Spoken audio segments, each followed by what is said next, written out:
When the seagulls cry, none will be left alive. Everyone will perish. Not a single life will be kept burning.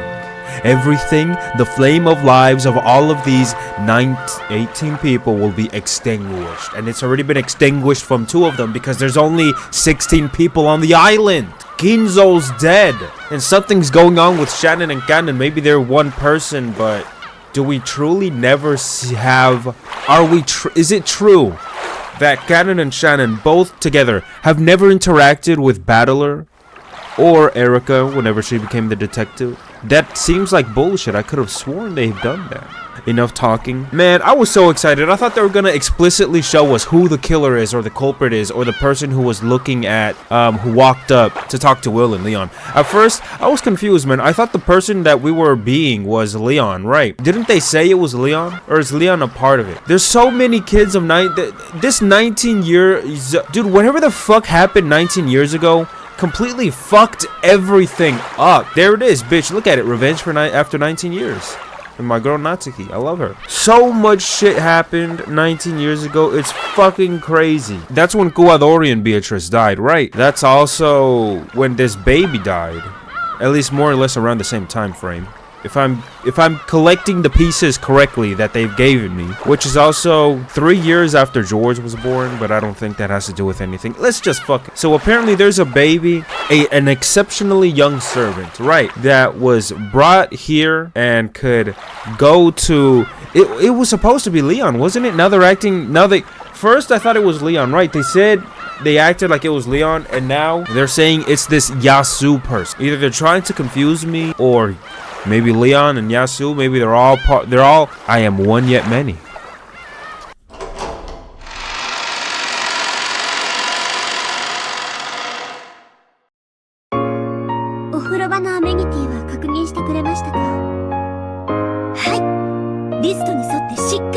Oh fuck, it's Mammon! Okay, let me say this really quickly, right? Whoever this Yasu person is, maybe they created all of this in their head. I'm not saying that they have like schizophrenia. I mean, the witches and all of this shit, obviously they were modeled after, you know, these girls, these servant girls, the person that did they look down on them because they were obviously mean to this Yasu person. However, maybe once this Yasu person became this white Beatrice, because this Yasu person doesn't, you can't, not the epitaph, but the portrait of Beatrice was not put up, right? So this Yasu person, I mean, they said that the madam, like Natsuki, right, or whoever the fuck, walks around in a white dress, and so they're just assuming that's how witches looked, but with their own spin on it, being a little green and whatever. So I'm imagining whenever this Yasu person became a witch, they took the persons that they hated in a way and put them beneath Yasu.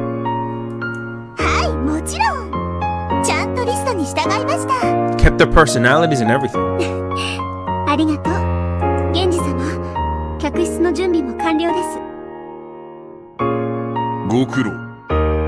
But I'm still not really sure about Shannon. I mean,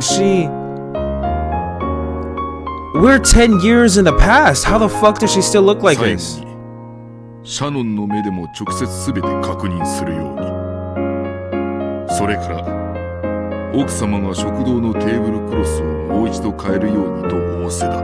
Okay.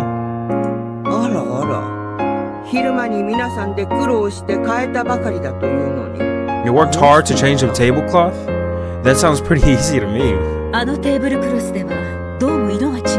Okay, the color.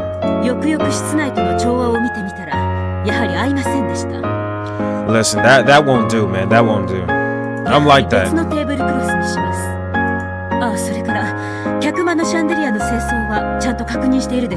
Ooh. エヴァさんが見上げて、あれは埃？それともまさか雲の巣？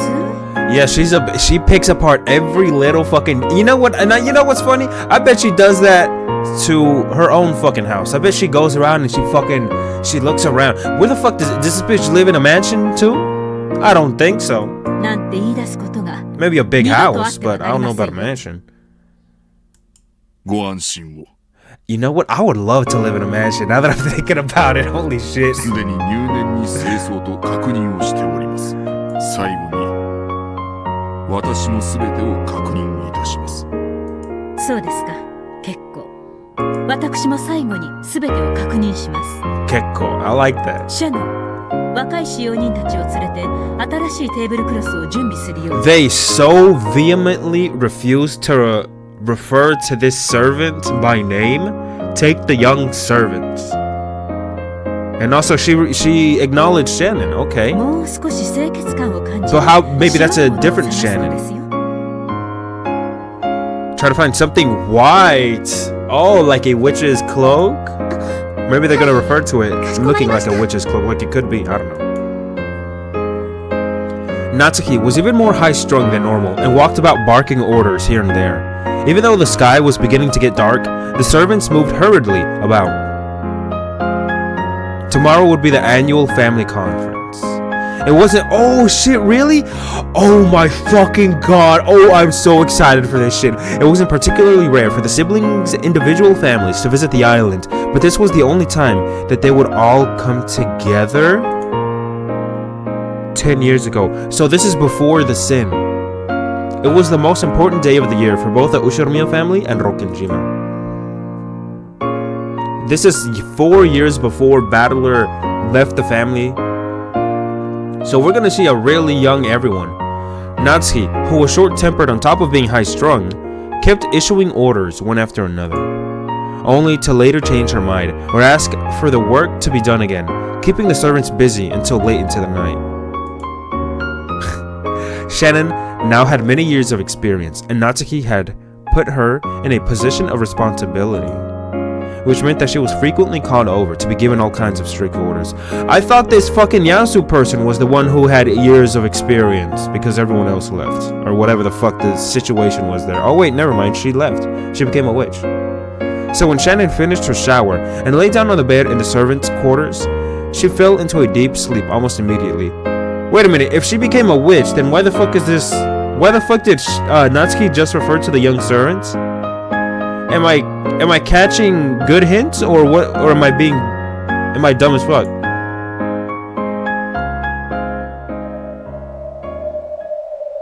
There's a big mystery here. I can hear the sound of wind coming from somewhere far away. It's a bit different from the sound wind outside a room would make. It's almost as though I'm sitting in a deck chair in the rose garden, turning over in my sleep with the feel of the wind in my hair. That's right, the feel. This isn't a sound, it's a feeling. Then is this a dream? Just as I was about to accept this theory, I thought I heard someone talking to me. Who? The witch? My. It seems the work of a servant is just as boring as it ever was. Not only boring, but difficult, strict, constraining, joyless. All you get in return for your years of service is some level of respect from the newer servants. And even that is far from sufficient to repay you for all the hard work you've done.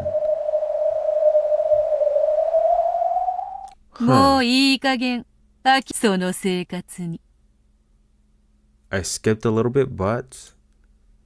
Who? She wasn't just imagining someone talking to her. She was shocked to find that it was real. When Shannon opened her eyes, she gulped. The Golden Land?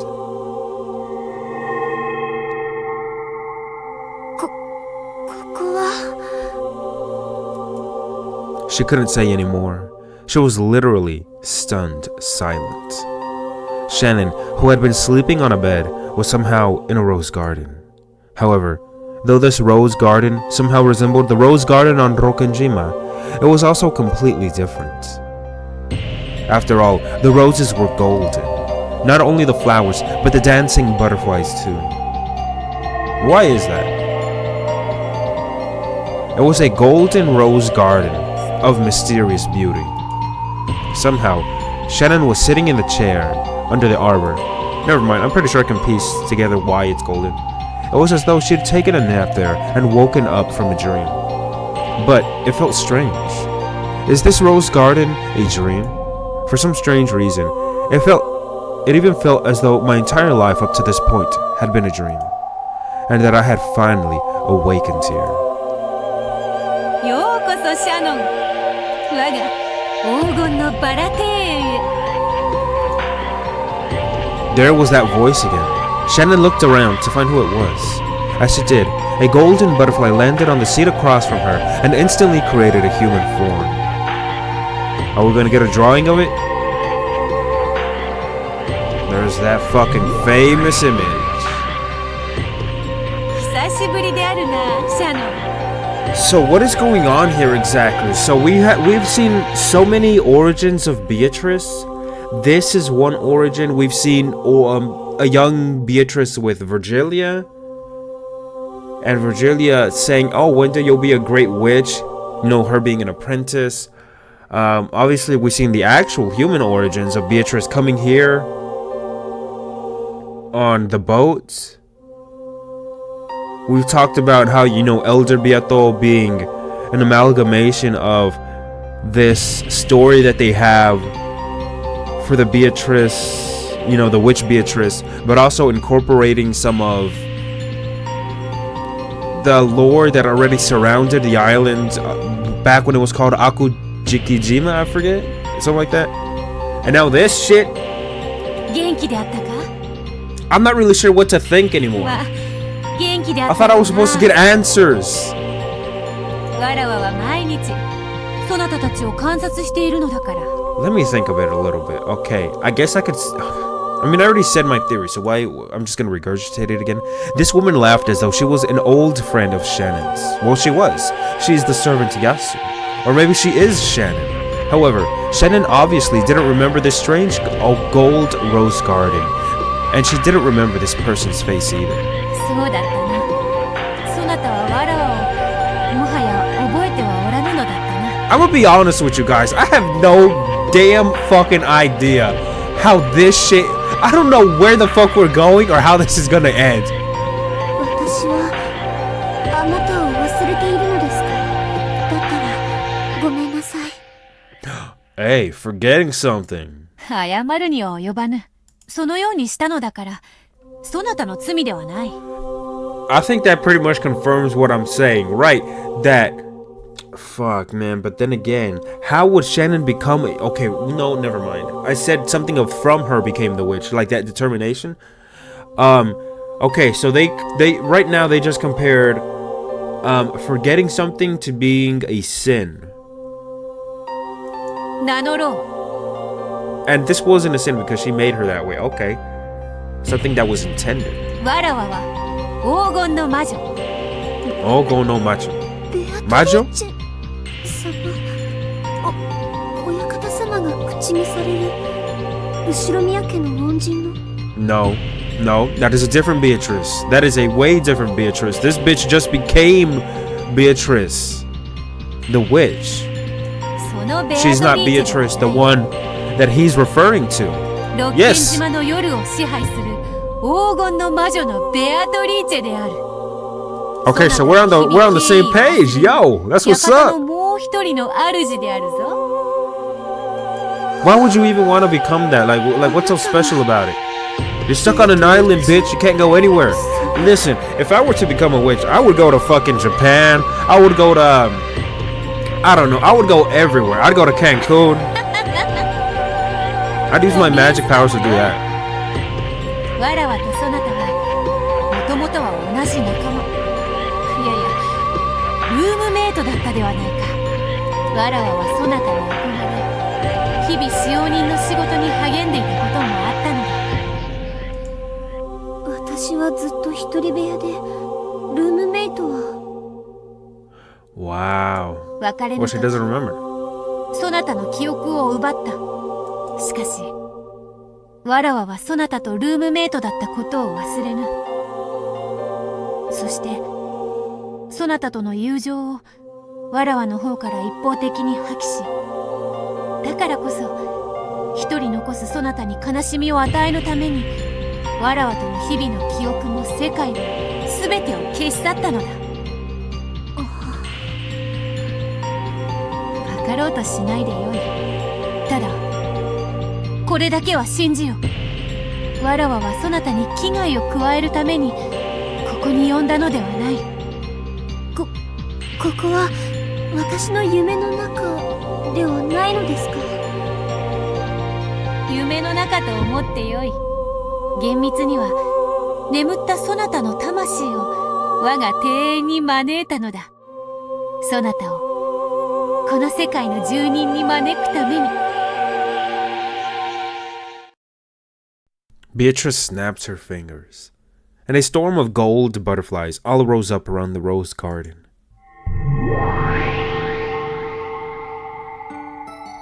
As the cloud of butterflies danced over the table, a gorgeous tea set appeared. There were teacups and teapot, and a teapot, more elegant even than those used by the Ushiromiya family. How is that possible? The tea filled the cups to the brim and had a sweet rose scent, one with which Shannon had never smelled before. Maybe it's that rose that Maria fucking, in episode 1. Before there was even time to be amazed by that scent, butterflies started gathering one by one on the table, and a tea stand sprouted right out of it. It was like watching a magical mushroom from a fairy tale kingdom grow out of the ground. The many-layered tea stand was filled with beautiful cakes that were deserving of being called edible jewels. Damn, that shit sounds so good. Of course, there were also several lovely light brown scones. The hell is that? The honey truly was golden honey, with bits of gold leaf dancing through it. Damn, like Goldschlager. 後ろ宮家も時にティーパーティーを開くようだが、わらわのそれとは比べ物にもなるまい。To me, it sounds like this Yasu person really, really badly needed an escape, because they knew their life was going fucking nowhere. Also, her bangs are exactly the same, man. She changed her hairstyle, but she didn't change the bangs. すごい。こんなの見たことありません。見たことがあろうとも、それは救助する立場からであろうが、そなたはわらわの友人。給仕の必要はないぞ。何しろわらわは魔女。給仕は間に合っているのでな。さあ、遠慮することはない。好きなだけ頬張るがよい。ありがとうございます。That was all Shannon could manage to say. She's stunned. It would be hard for anyone to say much more after being suddenly invited to such a beautiful witch tea party. Damn. まずは紅茶からどうか。ミ Black ルクは tea. 新鮮。砂糖もそのままかじりたくなるほどの上物よ。しかし、まずは最初はストレートを進めたい。バラの花びらをほんの一枚浮かべるだけで。I don't really like tea. もう二度と人の世の紅茶など飲めなくなってしまうに違いないぞ。Laughing happily, Beatrice opened not a sugar pot, but a rose petal pot, picked up a single crimson petal, and floated it on her tea after relishing its scent. Shannon did the same, picking up a single petal and smelling its aroma. なんて素敵な香り。Sometimes I get on Twitter recommended. I'm still gonna call it Twitter. I don't care. I get recommended or not recommended. I get shown images of apparently in Japan in I think Akihabara. They have an actual a store dedicated to Umineko. It's a pop-up store. I think they mentioned that's what it was. And they have everything Umineko related. They have paintings, and they actually sell tea and biscuits. And the biscuits or the bread they sell is sakutaro shaped. That shit seems so nice. And apparently you can buy things like a little music box. It looks so cute. I wish I could go there. これは本当にこの世のバラの香りなの？喜んでもらえて嬉しい。わらわが紅茶に浮かべるためだけに品種改良を重ねたバラだ。Okay. すりつぶしてジャムにしてもこれがまた絶品でな。 With rose petals? スコーン Do they actually が do この上 that? なくよく合う。 With 試してみるか？じゃあ少しだけ。Shannon had been invited to this witch tea party suddenly. However, the witch seemed so truly innocent, and her smile as she played the hostess was so happy that it made Shannon want to smile too. The tension in Shannon's heart gradually faded, and she started to enjoy her chat with this witch. 使用人の仕事も大変であろうな。わらわもよく覚えているぞ。礼拝堂の窓枠の掃除がとにかく面倒であった。Yes, that's when Gap was fucking with you. 驚きました。あなたも使用人として働いていたことがあるのですか？短い間だ。覚えておらぬだろうが、そなたと共に働いていたのだぞ。わらわはドジで物をよくなくす愚か者。そなたはわらわの憧れる理想の使用人であった。なのに私が覚えていなくて本当にごめんなさい。 Damn, there is so much going on with そ Shannon れを right 浴び now. る必要はない。ここではそなたは使用人ではなく、わらわの友人であり客人だ。ここでは何の不自由もない。何の苦労も退屈もない。そなたが望むすべてのものを与えることができるのだ。今やわらわにはそれだけの力がある。 You can give her それに至った anything. ことをそなたには知らせたかったのだ。 Okay, that's you just wanted to let her know. Okay, that's okay. I mean, why? こんなに素敵なおもてなしで歓待してくださって本当にありがとうございます。辛き日々を今日まで耐え忍んだそなたへの褒美であると。さあ黄金の蝶たちよ。 Hold on, let me just look at that again really quickly. I'm sorry if I keep going back. Think of it as a reward for all the painful days you have withstood. What painful days? Because they've made it seem like Shannon hasn't had it any less painful than any other servant. At least as of now. Even though her age doesn't match up with what I know. わらわの友人を退屈させるでないぞ。軽やかな舞を見せるがいい。それに飽きたなら楽団を呼び出し、そなたの好きな曲を何でも演奏させよう。それにも飽きたなら勝者なる使い魔たちに種なし手品を披露させてやろうぞ。安心せよ。ここでの時間は無限。そしてそなたの願いもまたわらわが無限に叶える。わらわの茶会に終わりはないのだ。 Okay.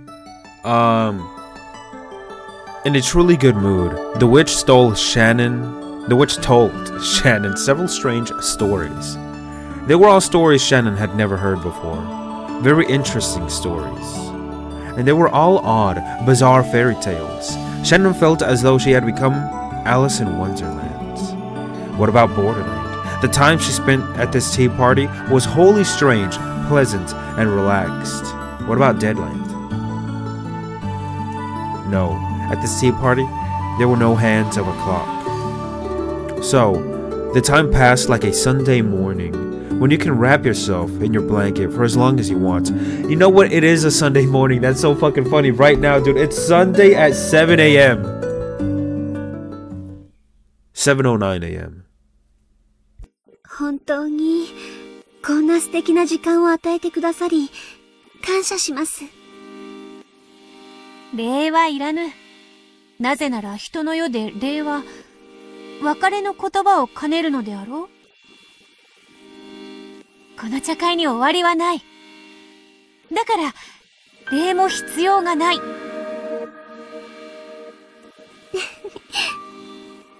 でも感謝します。ベアトリーチェ様、こんな素敵なお茶会を本当にありがとうございます。でも終わらない夢はないように、この夢も終わらないといけません。ほう、なぜに終わらねばならぬのか。明日も早いので、いつまでもここでおしゃべりをしていたら、私はお寝坊をして奥様に大目玉をもらってしまいます。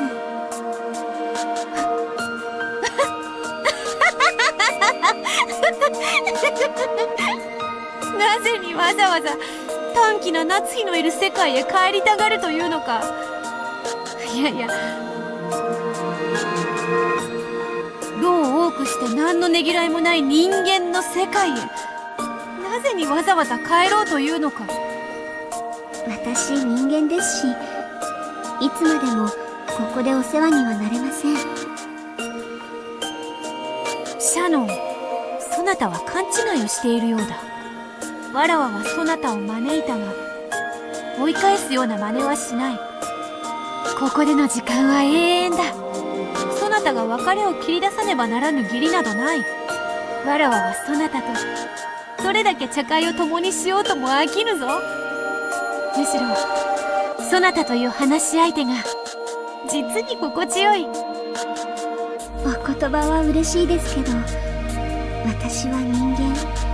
Oh, why does she keep 自 saying 分の世 that? 界に帰らなくちゃいけません。 Listen, if that's gonna piss her 家 off. 人にこき使われ、日々を学校と仕事だけに費やす何の彩りもない世界に。 Is this Yasu person talking to herself? なぜわざわざ帰るというのか。それでもそこが私の世界ですし。シ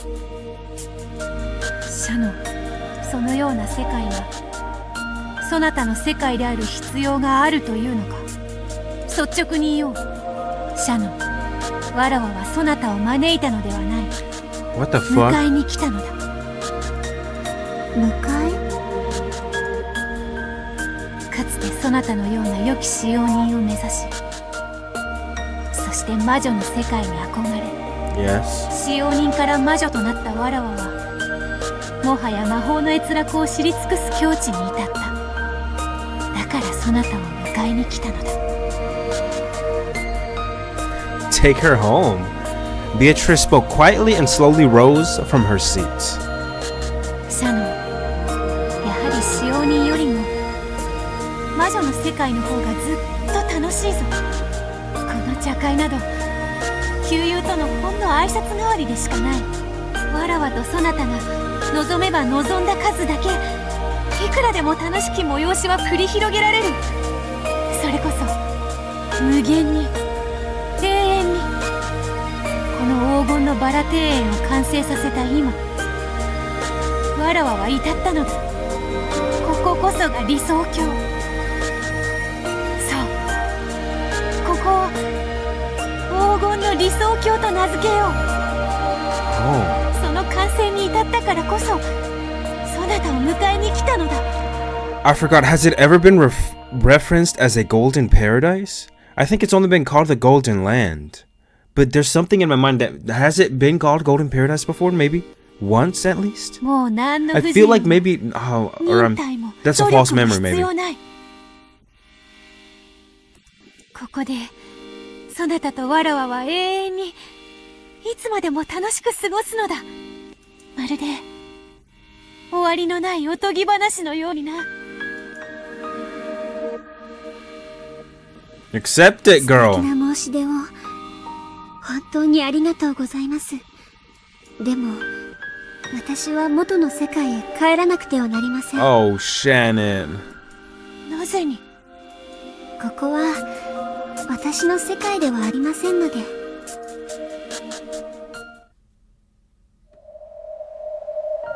それは認める。これまではそなたの世界ではなかった。だからわらわが招くのだ。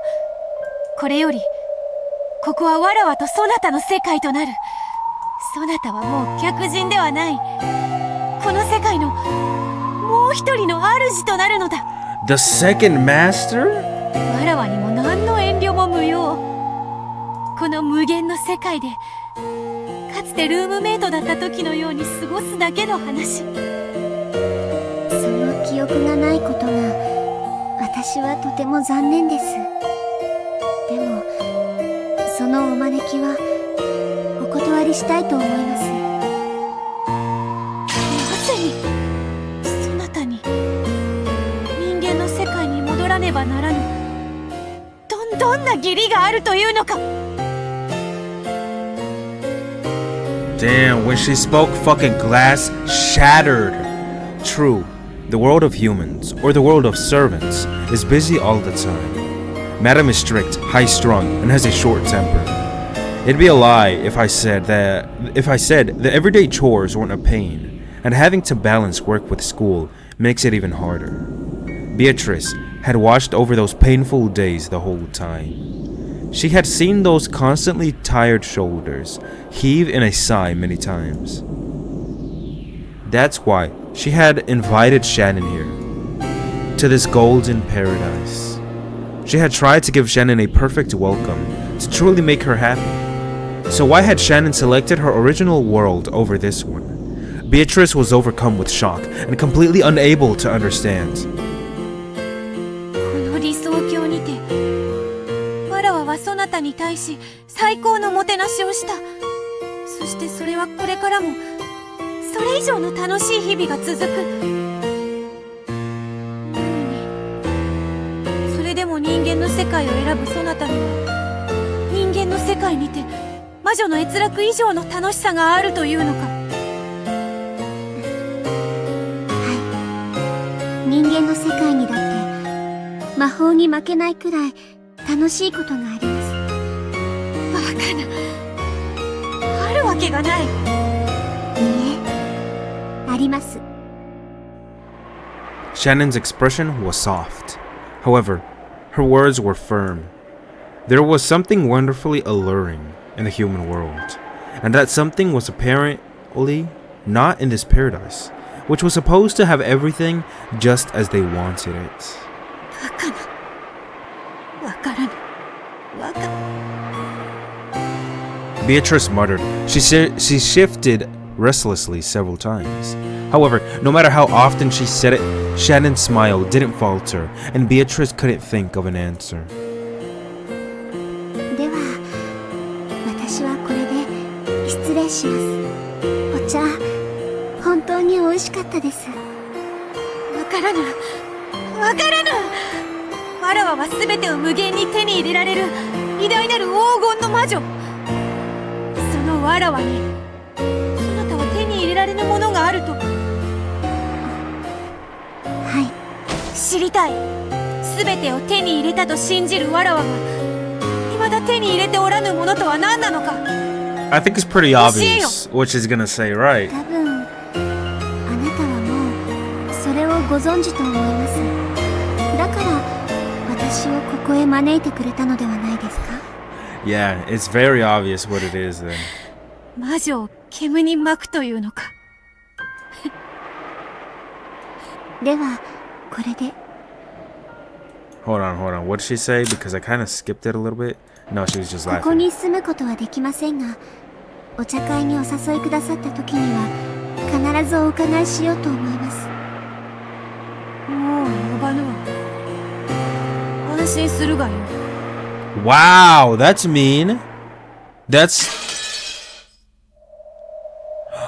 Wow, Beatrice snapped her fingers and Shannon popped out of existence. She had returned Shannon's soul to the dream of her original self. Although people have many dreams in a night, they can remember none of them. The tea party in this paradise would mix in with many other dreams and vanish. The next morning, Shannon would not remember this tea party. However, Shannon's cup remained here. The witch who had lost her guest was standing alone looked all the more lonely. Oh, wow, that was so sudden. The witch dug her fingernails into the tablecloth. That grimace as she bit her lower lip made it clear that she still hadn't solved the puzzle Shannon had left behind, And she's a puzzle solver. That was her whole thing. She read those fucking books all the time. リッチェ、気にすることないわよ。 Above Shannon's empty seat, a black hole opened, and the owner of that voice fell out of it. 気にもする。ああもガツンと言われてはな。夜明けも近いから早く睡眠に戻りたいだけだったんじゃない？わらわが知らず、そしてシャノンが知る閲楽とは何か。わらわの理想郷になくて人間の世界にのみある何かとは何か。わからぬ。知りたい。難しいこと考えたって頭痛の種に水をやるだけだわ。シャノンの代わりなら私が務めてあげる。私たちで楽しくお茶会を過ごしましょうよ。もう茶会の気分ではない。そなたとの茶会はもう飽きた。 What? That's mean. あらあら、釣れないわ。 Yeah. The witch shrugged and laughed, then took a bite out of a scone. She then blew into it, and it swelled up like a balloon before finally popping. Golden ribbons and butterflies flew out, but Beatrice didn't appear to notice. She's pissed. 一体何をわらわは持たぬというのか。何を。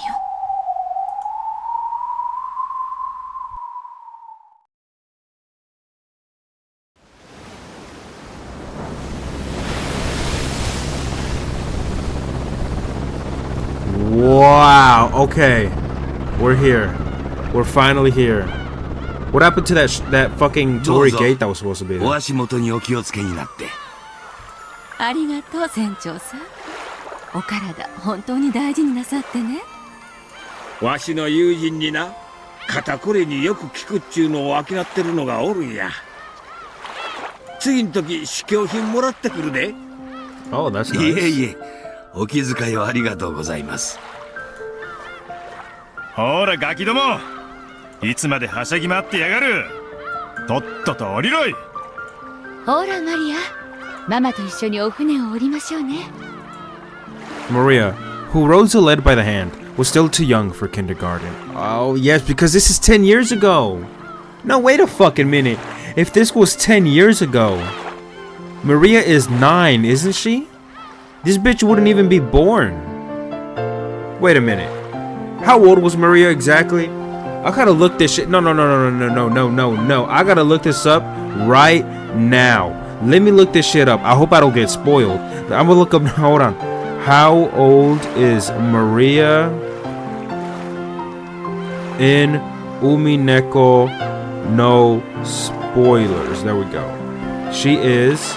Yeah, she's 9. So the bitch is not even. She is. How the fuck is she? Okay, so we're not 10 years in the past. We are like. I don't even fucking know. However, she seemed to notice that her cousins, whom she rarely ever saw, were playing all around her, and she was very excited. So maybe this is the 6 years. Maybe she, okay, maybe she is 3. Maybe this is 6 years ago. Battler and George had the energy of middle school, or nearly middle school kids. So what would they be? So 18, 1, 3, 4, 5, 6. They would be 12 years old. That would be about middle school. Those two, along with Jessica, who had met up with them on Nijima, were making a lot of noise on the deck. Awesome. お前は本当に悪者がダメだ。 Holy fuck. Okay, so this is before. Maybe right, but maybe this is the final fucking family conference. Holy shit. Rudolph lent an arm to his wife, Asumu, who is apparently not Battler's mother. ようこそ六軒 Beatrice said that in red to fucking destroy my boy. Now then, let me say this real quickly. Because of that, people believe that Battler and Angie, because they both have the same color hair. Now that their hair is different from Rudolph and Kitty, but a lot of their hair are different. Like, again, look at Rose's. I mean, they do this in anime all the time, right? They give people certain hair colors because it represents something about their personality. Like Battler having a red hair color, he's very fiery. I mean, it matches his personality. So a lot of people say that because Battler and Angie's hair are the same, they both come from the same woman. However, who is not Asumo. The whole family had gathered for the conference. At this point in time, Rudolph's wife was still Asumo, and Angie hadn't been born. Oh, really? Golda and Kanon hadn't yet been employed by the Ushiromiya family. Kanon hadn't? Wait a fucking second. So, Angie's not alive. Golda is not, because it's only 2 years before the 1986, I think it was, family conference. Kanon hasn't been employed, but he should be around the age of not Jessica, but Shannon, because they were both 16 years old. And the witch's epitaph, which would toy with the family's fate, hadn't yet appeared. They probably couldn't even imagine the bizarre crime that awaited them for several years in the future.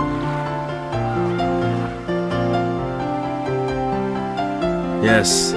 旦那様、奥様、親族の方々がご到着なさいました。では、私は親父殿に声をかけてくるとしよう。お願いします。私は皆様方をお迎えします。あ、シャノン、この窓枠を掃除したのは誰ですか？まだ埃があるではありませんか。大急ぎで拭きなさい。かしこまりました、奥様。Okay. So Angie's not even born. Maria is it is so clear that something so wrong is going on because fucking Battler, George, and all them, they haven't even started middle school, and yet Shannon still looks the same. I'm just gonna stop beating the dead horse. Let's just see what the fuck is gonna happen. Oh, come on. Natsuki is making her work so hard again. Just what good does she find in such a fussy, ulcer-inducing life? Damn, Beatrice is really mad. I wanted to know. Is she the reason for the departure? Hold on. Wait a second. Is Beatrice the reason, at least in some small way, that Battler left, or of this sin? Shannon, what is it that you found? And what did you mean when you said I already knew what I was missing? Shannon, is this something I must learn by learning about you? 親族会議の日の六軒島は普段と何が違うのだろう。それは絶対賑やかさ。これだけの子供が集まることはないものね。Well, not usually. 大人たちにとっては緊張感を強いられる日だったろうけれど、僕たち子供にとっては仲良しのいとこたちと一度に会える素敵な日だったね。That's nice. 夏はいとこたちで海ではしゃいだし、冬は冬でいろいろゲームをして遊んだっけ。俺たちにとっては親族会議ってのは楽しいもんだったぜ。それは私もだぜ。母さんなんかは粗相があってはダメとかうるさかったけど。Hold on, I want to go really quickly back to this. In the summer, the tension, yes, at the family conference. In the summer, we could play with our cousins on the beach. And there were plenty of other games we could play in the winter. The family conferences were tons of fun for us. So, this is before it became strictly an October locked event. Because he just said that they could play during the family conference on the beach. And they could play in winter. In the summer, obviously, in the summer or on the beach. So there are multiple. So this is before it became a set destination. Okay. 私にとってもいとこみんなで遊べる楽しい日だった。何しろ普段の六軒島には何もねえんだから。すげえお屋敷に住んでたり、プライベートビーチがあったり、ガキの頃は羨ましいと思ってたけど。I would be too. I would be out there fishing all the time, swimming. Even though I have thalassophobia, I would love to be out there. だろうね。六軒島には本当に何もない。 Do they even have internet there? 友達の家も。Oh, if that's the case, I would not go there. ジェシカちゃんの気持ちを考えると少し気の毒に思うよ。だから私にとっては親族会議の日ははしゃいでふざけてまるでお祭りの日みたいな気持ちだった。 That would be a good time to like do a cookout, man. 徹底的に悪ふざけの限りを尽くしたぜ。大人たちは小難しい話ばかりで、あっちで遊んでなさいってことになったなら。年の近いいとこたちが3人。はしゃぎ回らないわけがない。いいや、3人じゃない。4人だったよ。エンジェは生まれてないし、マリアはまだ一緒に遊べるような年じゃないわ。違うよ、フルフル。年が近いのはいとこだけじゃないよ。Okay, let's see. シャノンちゃんだよ。Damn, holy shit. So, okay, no, let me shut up. Let me shut up. Let me shut the fuck up. She was about the same age. Yes, she was supposedly 2 years younger, but something's up with the bitch right now, 母さん apparently. が使用人のことは話すなとうるさかったけれど、私とシャノンは少しずつ交流を深めていったよ。六軒島で最も年が近い唯一の女の子だったんだから。僕たちとシャノンの4人は仲良しだったんだ。親族会議の時はいつも楽しく遊んでいたよ。ね、シャノン。はい。奥様に知られればお叱りを受けることと分かってはおりましたが。叱らせなんかしねえぜ。シャノンはずっと私の気持ちを唯一理解してくれる親友だったぜ。ありがとうございます、お嬢様。I could not hide my shock. How had she formed a relationship with the children of the family despite being only a servant? Natsuki had probably been very careful to prevent such a relationship. However, it's no surprise that Jessica, all alone on the island, would want to be friends with a kid of her own age. And Shannon was also alone on the island, without any friends her age. Though they both understood their relationship as master and servant, they somehow managed to strike up a friendship. Then, at the family conference, Jessica had introduced Shannon to George and Battler. All of the adults had their hands full with their complicated discussions in the mansion. During that time, Shannon was able to put aside her role as a servant for a little bit and act her age with Jessica, George, and Battler. I had no idea that Shannon had constructed this new world so quickly. As a butterfly hiding in the shadows, I observed this new world of Shannon's and grew jealous. I'm calling it right fucking now. あの日も僕らはバラ庭園を、そして浜辺を駆け回ったよ。ただ駆け回ってふざけ合うだけが最高に楽しかったな。だな。この時ばかりはシャノンちゃんも年相応の笑顔を見せてくれたぜ。Hold the fuck on. Pay very close attention to what the fuck is going on. That theory that I had? Let me read that one more time. That day we all ran around the rose garden and the beach. Just running around and playing was a blast. It was so much fun. Yes, those days were the only times that Shannon smiled like a girl her age. ちょっとはしゃぎすぎてたかもです。お恥ずかしい。Wow, bitch. 今でこそバトラも立派な身長だけど、当時は私やシャノンの方が背が高いし、力も強かったっけ？ Oh, so you could beat him up? 当時の俺は成長がちょいと遅かったからな。成長が遅い方の方が背は伸びると聞いたことがあります。そうだろうな。シャノンちゃんの胸もあの頃は全然こんなじゃない。 How did I know his perverted ass was gonna do that? Was gonna say そんな that ことは shit. ないよ。シャノンだってあの頃からもう女性の魅力を持ち始めてたよ。Charm. どうでしょう。女性の魅力ってなんだよ。やらしい。 Kinky. How? What? い How? やー、あの頃はまだ俺も可愛かったな。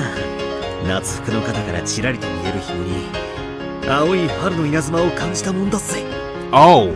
Oh wow. They're getting ジョ very ージの dirty 兄貴と here. 一緒にシャノンちゃんの胸はいくつくらいか夜にこそこそと話し合ったのが懐かしいぜ。Damn, he really is the son of Rudolph. そうなんですか、ジョージ様。 Hey, that's a little disrespectful now that I'm thinking about it. おそらくは大いに誤解のある話だと思うよ。僕は男女の成長の違いについて人生の先輩として講義をした記憶はあってもいとこ同士での夜のお間はむしろ健全な発育の証であって、そのいやー、みんなでいとこ部屋で深夜になるまでそういう話をしてたっけな。隣のクラスの誰々がキスをしたらしいとか、サマーキャンプで素敵だなと思ってたこと手をつなげちゃったとか、誰々は自分に気がありそうでとかなんとか。いやー、なんか恥ずかしくて全身が痒くなってきたぜ。いいじゃないか。それもまた青春の甘酸っぱい1ページ。男女を意識し合うところから一番最初のピュアな恋が生まれるの。ただ男女で一緒にいたいだけというとてもシンプルでピュアで、それでいて高潔な最初の恋。素敵だわ。年頃の少年少女たちが愛の世界を思い浮かべながら語り合う。そんなこともありましたでしょうか。 What do you mean? You can't remember? 何をとぼけてるんだか。耳まで真っ赤になりながらもシャノンちゃんが一番興味津々って感じだったじゃねえかよ。興味津々なんてことはありませんでした。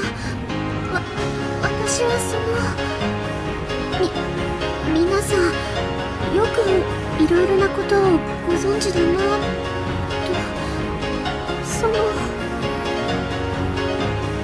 うん。シャノンが一番かまととぶってて、そのくせ興味津々だった。一番むっつりスケベだった。Wow, okay. Huh. そんなことありません。 Well, we're learning a お嬢 lot. 様嫌いです。What? Okay, I'm surprised. I'm not surprised because she said that, because obviously she doesn't mean it. I'm surprised because she is... She's not this, let's say, friendly, open, emotional. She's never like this. そう、いつもこんな感じ。昼は子供らしくはしゃぎ合い、夜は枕を寄せて秘密の話に花を咲かせた。それら全部をひっくるめてどれも懐かしいね。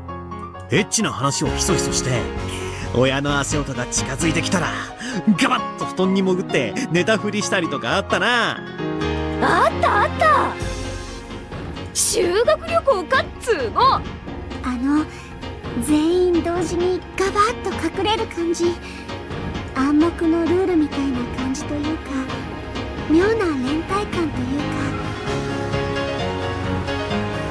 あの感じがすごい好きでした。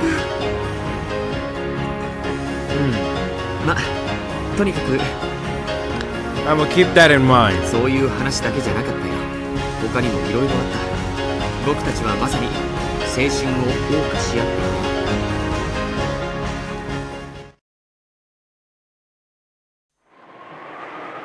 これは何だというのか。 Shannon, is this that fun thing of the human world? is this incomprehensible messing around the thing that you found? 子供同士が群れてバカバカしい遊びに熱中し、これがそなたの見つけた魔女の閲楽にも勝る人間の閲楽だというのか。 Yes, that's exactly right. はい。あなたにはこれが楽しくは見えませんか？退屈とは言わぬ。だがこの低俗なはしゃぎ合いが全ての望みを叶えられるわらわの理想郷よりも勝るとは解せぬ。人と触れ合うことはとても楽しいことなんです。もちろんあなたの世界も楽しいものだと思います。それでも私はこちらを選びます。わからぬ。わからぬ。 Beatrice held her head as though she was having a headache. But no matter how much she grimaced, she couldn't think of an answer. 教えよ。そなたはこのような低俗なはしゃぎ合いの中に何を見つけたというのか。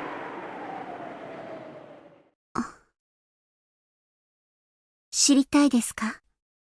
知りたい。恋です。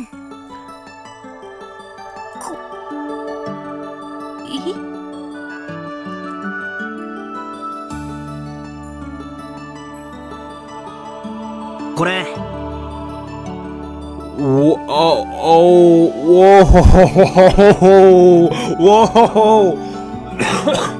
Oh shit! Oh shit! So, man, it all comes back together. It all comes back together. Episode 6. It all comes back together. 前に約束した推理小説。What? He gave her a mystery novel? ありがとうございます。I'm understanding it now. お借りしますね。She who had nothing else to live for, nothing else to look forward to except these beautiful moments with him. Not just him, but with everyone else. いいよ。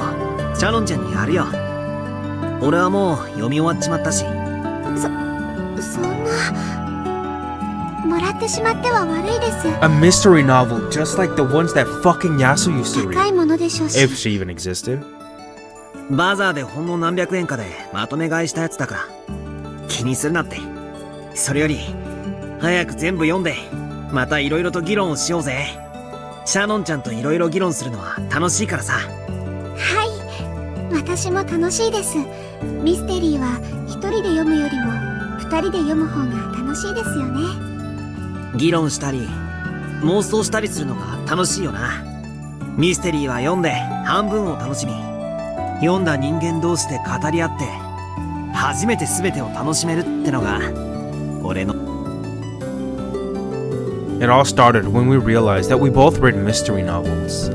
We were both surprised and very interested to find that the other not only read tons of mystery novels, but read them very thoroughly. Ever since then, it's been like this. Separate from the games we played with all the cousins, the two of us met together for some time alone. Games. The games! At first, it was like a sort of contest to see who knew more than the other. However, eventually this turned into respect for how much the other had read and how deeply they were able to think about it. Respect. Trust. Those emotions made our friendship even stronger. Of course, all of that had still fallen within the category of friendship, but we were still slightly aware of the fact that the other was of the opposite sex, making for a relationship that was charming or youthful, or maybe you could call it exciting.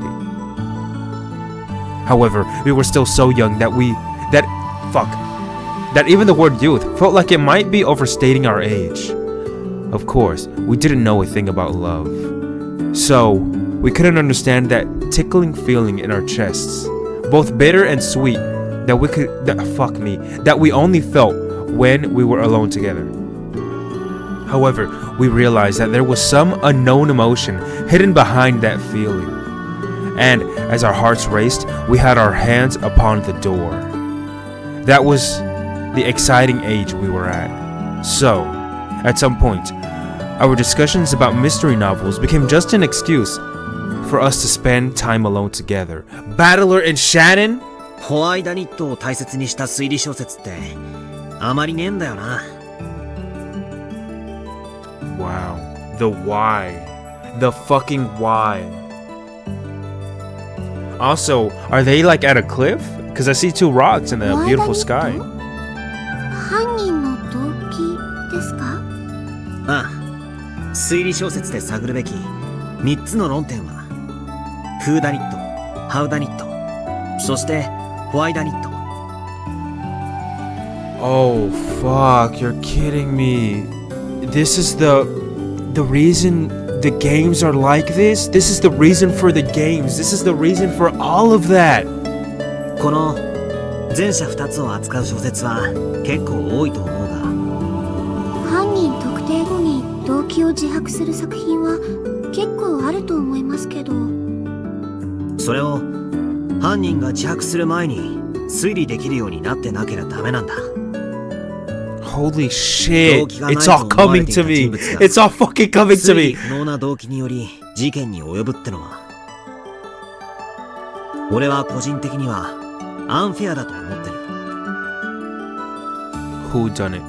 Who's the culprit? Why? How done it? How did they commit the crime? Why done it? Why did they commit the crime? 誰が犯人かとか、どんなトリックでとか、それを問う作品はすげえ多いぜ。いや、ほとんどだろうな。しかし、動機を推理する作品ってのは決して多くないと思う。そうですね。Who, How, Why の3つの中で一番ないがしろにされている要素かもしれませんね。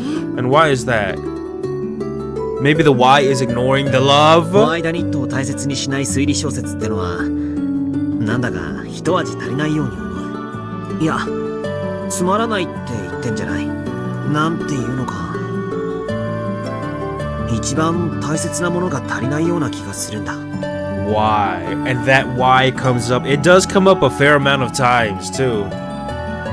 一番大切なものが足りない。心だよ。心が足りない。心。人の心ってのはすごく重要だと思うんだ。This fucker is like 9 years old saying this. 人間が殺人を決意し、計画し、準備し、実行に踏み切るにはものすごい大きな心の力が必要なはずなんだ。人は心で動いてるんだぜ。In other words, only the heart can kill a person. When an emotional upheaval grows strong enough to make a person want to kill, the result is the tragedy called murder. Putting it the other way around, that means that the true way to close in on the crime is by searching for the heart that brings about the tragedy of murder. Only the heart can kill. So if a person has been killed, you must search for the hearts. That's what he told me. だからさ、犯人がただの殺人狂で面白半分に事件を起こしてるって作品はなんだか少し好き。殺すに値する十分な心の動きを描いた作品がお好きだと。そうさ。そしてそれを推理させてくれる作品が俺は本当は一番好きなんだ。As he spoke, he looked back at me and smiled. Before today, I used to like novels that focus on exposing the tricks. However, I decided to look for novels like the ones he recommended in the future. 心ってやつを俺はないがしろにしたくない。人は心で動いてるんだからな。そうですね。おっしゃる通りだと思います。This isn't limited to the mystery genre. All people, at all times, are driven by their hearts. Figuring out the heart is the essence of interactions between people. No, interactions between hearts. None of us humans can live on our own. And yet, we have no way of peeking into the hearts of others. That's why every meeting between people is its own mystery of the heart. Encountering those mysteries, reasoning about them, and understanding them is what allows people and hearts to connect with one another. The two of us are here by ourselves, talking together about mysteries. And through that, we are exploring each other's heart and debating its mysteries. I want you to feel about me the way I feel about you. We're both exploring, trying to figure out the depths of the other's heart and this mystery of love. And she felt this way. This is her, Shannon, speaking.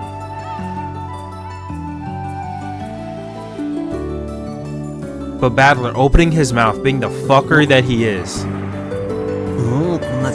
says something and then ignores it, or forgets it, or just moves on. But some people, they don't move on from what you say. 兄貴たちを待たせちゃってるかな。そろそろ戻った方がいい時間ですね。シャノンちゃんと話してるとあっという間に時間が過ぎちまうな。Oh man, he is being so... Listen, these words... Oh fuck, again, imagining being Shannon, right? If this didn't happen, then she would have went to the Golden Land with Beatrice, right? She would feel the constraint and she would not want to be here. The only reason she said that she wants to come back to Rokkenjima as this servant is because of these moments that give her love.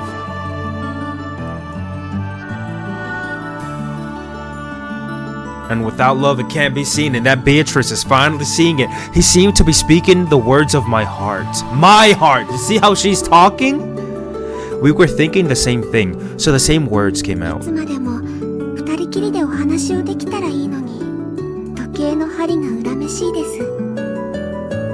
Oh, now she hates... Now she doesn't want to talk about the time or anything like that. I'm sure if this was infinite, if time could just stop, just like it did in the Golden Land, she would never want to resume the clock.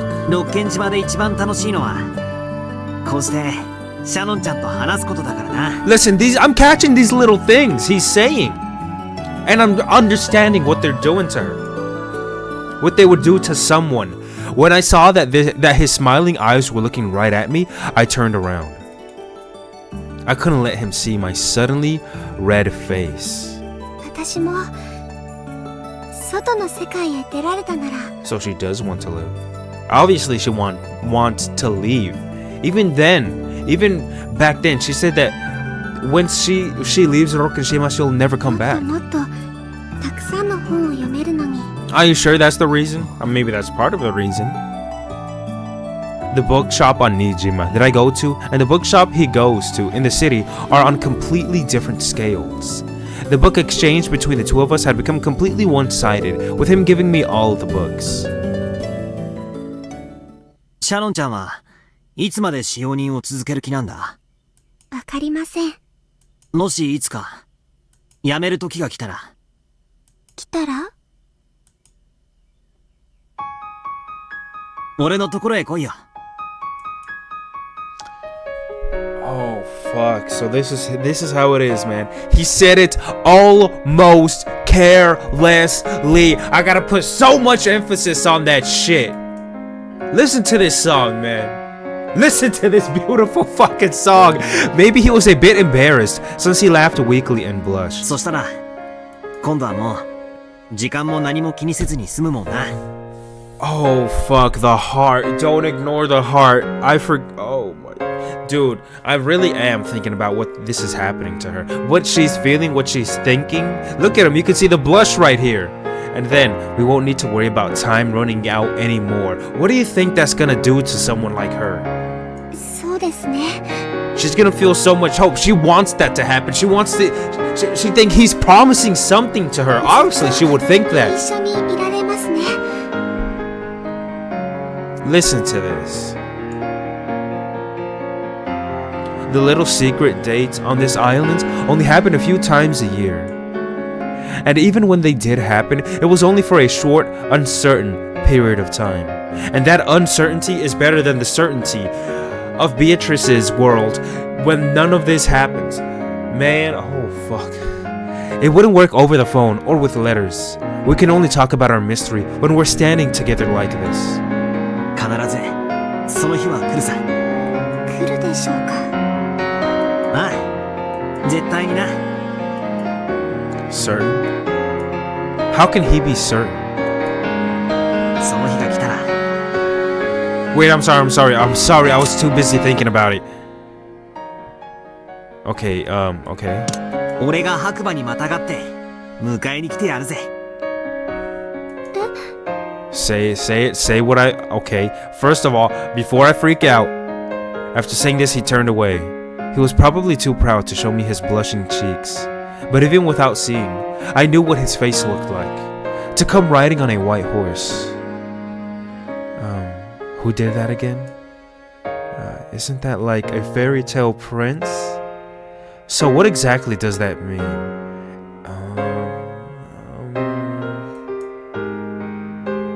Does that mean you're going to be my prince? Wow, and she really held on to this for all this time. This small thing. That to Battler, it would seem like nothing. He's just gonna go home and forget about this. His life is full with moments like this, probably. If not like this, it is full with such excitement that he doesn't have any time to stop and think about this. But her, with her life being such, I would say monotonous, having to, not monotonous, but having to work every single day, being bored, not being able to chase her dreams, these small things being such big things to her. My mind was going blank, so I just couldn't reason out his mystery of love, even though it was all plain and simple. その日はいつ来るんでしょう。シャノンちゃんさえ決心したならすぐにさ。My heart skipped a beat. It was so sweet, yet it hurt. 俺はいつだっていいんだぜ。シャノンちゃんの人生さ。よく考えてから決心するといい。俺はその決心がいつであってもそれを尊重するぜ。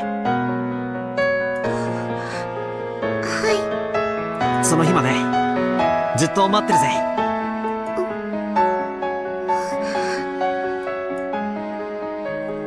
If I were a bit more foolish and courageous, I could have told him that my mind is already made up, and I could have asked him to take me away from this island right now.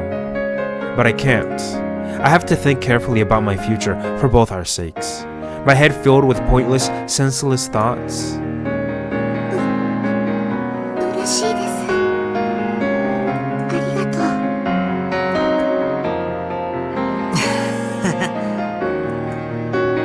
With his back still to me, he scratched his head and laughed. I knew he was doing this out of embarrassment, so I could clearly tell what his expression must have been. In the same way, he must have realized what my face looked like. We're both puzzle solvers of love. We theorize about each other's love, solving each other's mysteries. 時間をくれてありがとうございます。時間は無限にあるぜ。いいえ、それでは申し訳ないです。待ちくたびれちゃったら申し訳ないです。Oh, wow, how sad, man. If I kept you waiting too long. だから決心しました。決心しますというのが正しいでしょうか。今すぐ使用人を辞めるという意味じゃありません。そう、1年後に。But he never came back. If 1 year from now, you still feel certain about coming for me on a white horse, and me too. If I still feel like you a year from now, if I still like you a year from now, I'd like to dedicate the rest of my life to you. 1年後にこの同じ場所で決心しようと思います。1年か。いい時間だな。春夏秋冬。それだけの時間を過ごして、自分の心と正直に向き合うといいぜ。ですから、来年、きっと、迎えに来てくださいね。おう。 He responded to my cowardly resolve with a quick, strong その日 answer. が来るのを待っているぜ。私も、待っていますからね。絶対、来てくださいね。あ絶対ですよ。来年、来てくださいね。あ、ああ、絶対来るぜ。ここで会おうな。Definitely. He'll definitely come. And obviously that shit was shattered. I see. So, this emotion that feels like sweet suffocation is love? It is an emotion I do not know. One I do not possess. Though my magic can grant any wish. Though my paradise can grant any wish. It is something I cannot have, an incomprehensible emotion that burns like fire, and yet one desire madly to hold it close. All I know is that no matter how great a witch I might become, I cannot create this emotion. It must be given by another person. For the first time, I realized that I was not at all powerful. And I knew what Shannon had discovered in this world of humans.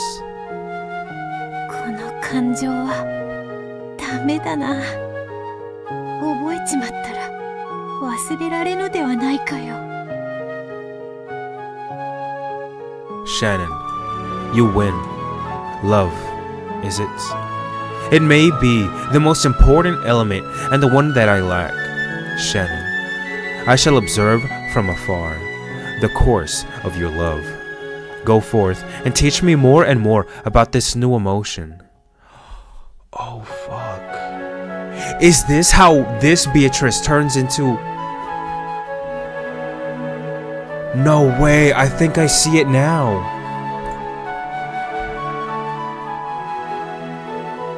I think I fucking see it. I think I see it all.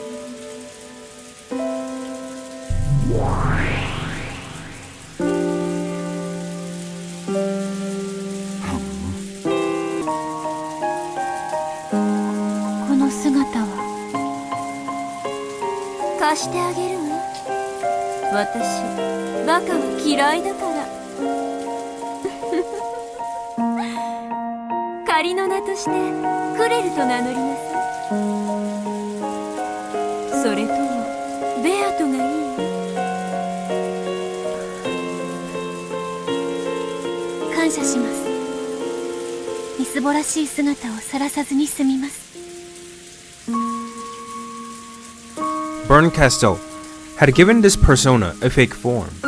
It was a temporary form for the person acting the part of Beatrice. A false appearance intended for those yet to reach the truth of Beatrice's identity. それが私の物語なのですか。リオン、これが異なる世界のあなたにして我の物語。I am so damn confused. How exactly...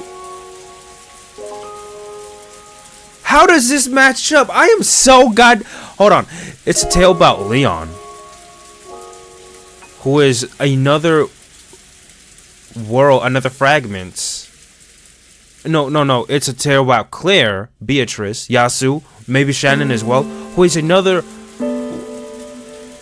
I don't understand. Cause wait, what the fuck?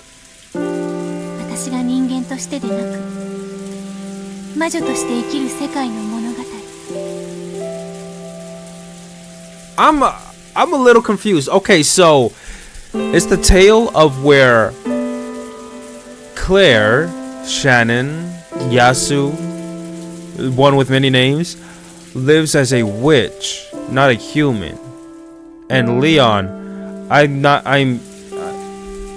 I gotta... Shit. 私も自分の人生にもしも想像することがあります。しかしあなたの話す物語は私の想像を超えすぎている。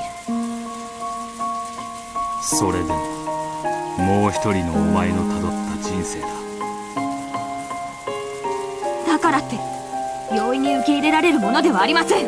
Another Leon, but I don't really understand it. I'm sorry. Leon suddenly yelled and looked at the floor. Leon already knew. Because of the fragments provided by Bernkastel, Leon knew. This was a different world where the same person lived as the Golden Witch Beatrice. And in this world, eventually, on the day of October 1986 family conference of this person would be the ringleader of a terrible crime. いくら異なる世界とはいえ、私が家族や親族を、使用人の人たちみんなを巻き込んで恐ろしい事件の首謀者になる。それに私はどう向き合えばいいというのです。黙って聞いて静かに理解しろ。別の人生では私が使用人をしていて。 But how? What is the core? You're the baby from 19 years ago. How does you being alive translate to you becoming Shannon?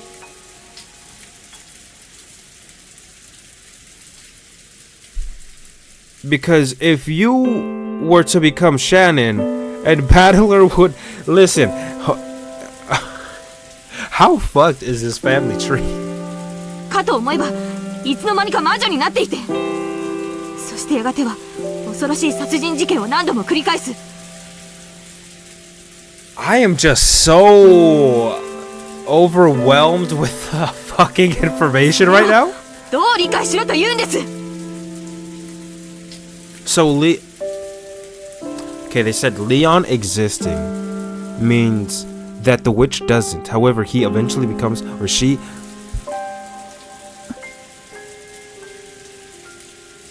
ああ、そうだろうな。誰にも理解はできねえだろうよ。こいつももはや誰にも理解してもらえるとは思ってるね。だからお前なんだ。だからベルンカステルはお前とこいつ出会うはずのない自分同士をこうして出会わせたんだ。別に深い意味はないよ。単なる気まぐれ。誰にも理解できない動機だからミオ、せめてお前だけは理解しろ。この物語の主役は俺じゃない、お前だ。俺はお前の理解を助けるための介助役に過ぎねえ。ミルは犯人の動機を理解したと言いましたね。ああ、それは私が家族を、親族を、みんなを殺すに足る納得できる動機なんですか？さあな、それを考えるのは自分だ。俺が納得してもお前が納得するわけじゃねえ。お前の納得はお前がするんだ。私には何が何だか本当にわからないんです。 Yeah, me either. I am. ベアトリーチェが起こしたといういくつものゲーム版という名の事件を見ました。そして今もう一人の私が語る異なる人生についても聞いています。でも全然それと事件がつながらない。 Yeah, I don't really understand it either. 私もこの時やがてそのような恐ろしい事件を引き起こすことになるなど想像することもできませんでした。いえ、仮に想像し得たとしても私にあのような事件を起こす力は。だろうな。お前の不幸は多分非分の謎を解いたことだろうな。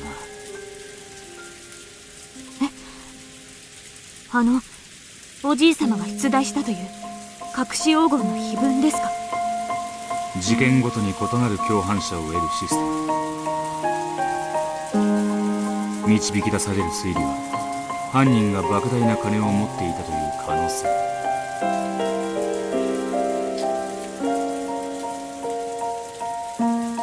そして全てを黄金鏡に招き、全ての恋を成就させるもう一つのシステム。動機だけでなく、そこまでをお察しでしたか。それこそが第4のゲームの最後の謎の答えだ。お前の最大の不幸は碑文を解き、本当の意味で黄金の魔女として復活し、その魔力を得てしまったことだ。今となってはあれはやはり不幸なことだったのでしょうか。わかりません。しかし1986年にバトラさんが帰ってくるという事実が変わらぬ限り、何かの悲劇は起こったでしょう。そうだな。バトラが帰ってくるのが1年早いか遅いかだったら、事件は起こらなかったかもしれねえ。No, some small incident would probably have occurred, and it would surely have been a mysterious, impossible incident which no one could understand. But even so, it would have been insignificant compared to the Rokkenjima serial murders. So basically, if I'm getting it right, they're saying that, I mean, it's exactly as the epitaph says. It will revive the lost love of all who have died or whatever. バトラ君が1年早いか遅いかだったらとは。運命とは本当に皮肉なものですね。私に魔女の人生を歩ませ、碑文を解くことで本当の魔女となる。そして6年を経て彼の帰りを知る。それら全てが運命ならば、これは私にとって必然であり逃れられなかった事件。バトラは1980年、母アスムの死と父ルドルフの早すぎる再婚に憤慨して後ろ宮家を飛び出した。そして6年間後ろ宮家を離れた。He convinced his grandparents on his mother's side to help him and had his last name changed from his mother's maiden name to his mother's maiden name. When those grandparents passed away, he finally made up with Rudolph and returned to the Ushiromiya family again in 1986. その不運がお前に事件の動機を生む。思いました。どうして6年も経て今さら帰ってくるのかと。そうだな。いっそ永遠に帰ってこない方がお前には良かったのかもしれない。もちろん苦しみは続いていたでしょう。しかし大量殺人という許されざる犯罪に手を染めずには済んだかもしれません。バトラ君が後ろ宮家を去り、それがどんな動機になるというんですか。逆だな。逆？バトラが去ったから事件が起こるんじゃない。バトラが帰ってきたから事件が起こるんだ。Oh, okay. Right. こうして考えれば考えるほどに後ろ宮バトラ、なんと憎らしい男か。Yeah, you could talk all this shit, I 憎ら guess. しいのは、彼は自分のせいで事件が起こることに最後まで何の自覚もなかったこと。最後には思い出した。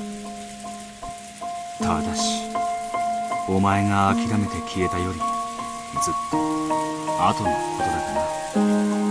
それが本当なら私の心も少し。私には未だにあなたたちが何の話をしているのか分かりですが、逃げずに聞こうと思います。知ろうと思います。一体あなたに何があって事事件を決意するというのですか？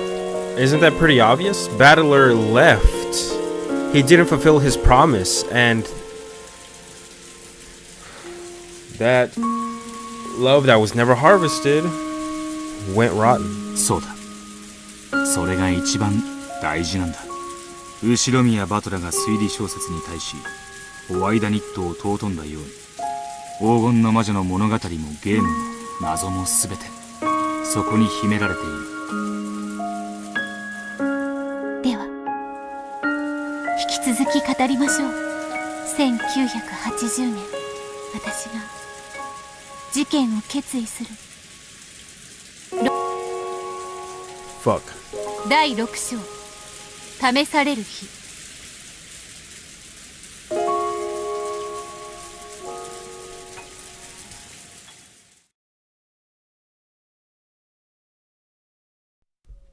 Wow.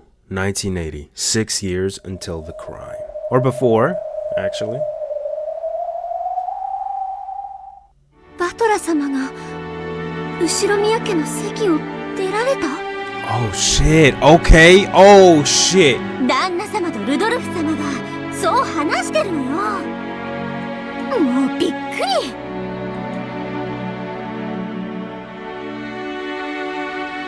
お前の人生にも、そして家庭にも、私は何も文句を言うつもりはない。しかし親父殿はカンカンだよ。 Damn, he is. 感動ならまだしも、この方から愛想を尽かして席を出ていくなど聞いたこともない。Oh fuck. Oh man, disrespect. バトラのやつめ、妙に頑固でね。 Really? バトラ君の気持ちがわからないのであれば、父親としての資格を疑われる。Wow, Natsuki. Wow. What? Damn, she's being so frank. キリエさんの子供をしっかり育てたいという責任をルドルフなりに示したということだろう。What? Huh? それが来年だったなら何も言うことはありません。しかしどうして今年なのですか？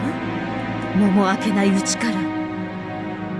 解任の時期を考えるとルドルフさんを見下さざるを得ません。 Oh yes, Angie, my fucking dumbass. これが俺なりのけじめの取り方なんだ。 Let me read that again. Oh my god, it didn't fucking register immediately. Okay. So the timing of his pregnancy. バトラ君が亡くなられたアスムさんに代わってあなたに抗議されている気持ち、本当によくわかります。もしここにいたなら一緒に肩を抱いて泣いてあげたい気持ちですよ。 You know what? I'm gonna say it. He's about to confess that Battler is not Asumu's kid. And Shannon is gonna overhear this. And that is how she brings up in episode 4 at the very end that Battler is not Asumu's fucking son. Natsuki's words were sharp. They pierced Rudolph mercilessly. Rudolph had no retort. His relationship with Kirie had been improper, plain and simple. Yeah, and his son inherited that shit, that not caring attitude. According to Rudolph, he had been close to Kirie longer than Asumu. And even after his marriage to Asumu, that relationship had not disappeared. Damn, bitch, adultery! なんだよそれ、このクソ親父。じゃあつまりあんたはずっと母さんを裏切ってたわけじゃねえかよ。そりゃ俺だってキリエ様知ってるさ。あんたのビジネスパートナーでいつも事業の相談に乗ってくれる頼れる友人だって聞かされてたさ。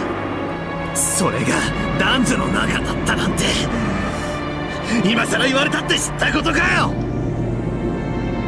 母さんが死んだ後なら勝手さ。俺だってあんたの人生好きにしろと言ってるさ。でもな、キリエさんの解任はいつだよ。まだ母さんは生きてるじゃないか。Damn! ああ、やっと分かったぜ。なんで俺はあんたにこんなにも吐き気を感じるのかってな。 Holy fuck, Battler is going fucking in, talking all that shit. ここで死んでくれて嬉しかったの。そうなんだろ。もし母さんが生きてたら、不倫のことや子供のことでどう隠すかで苦労が絶えなかったろうからな。都合よく母さんが死んでくれたから、キリエさんと結婚して新しい子を俺の弟か妹になってよく言えたもんだぜ。母さんが天国で泣いてる。恥を知れ、恥を知れよ。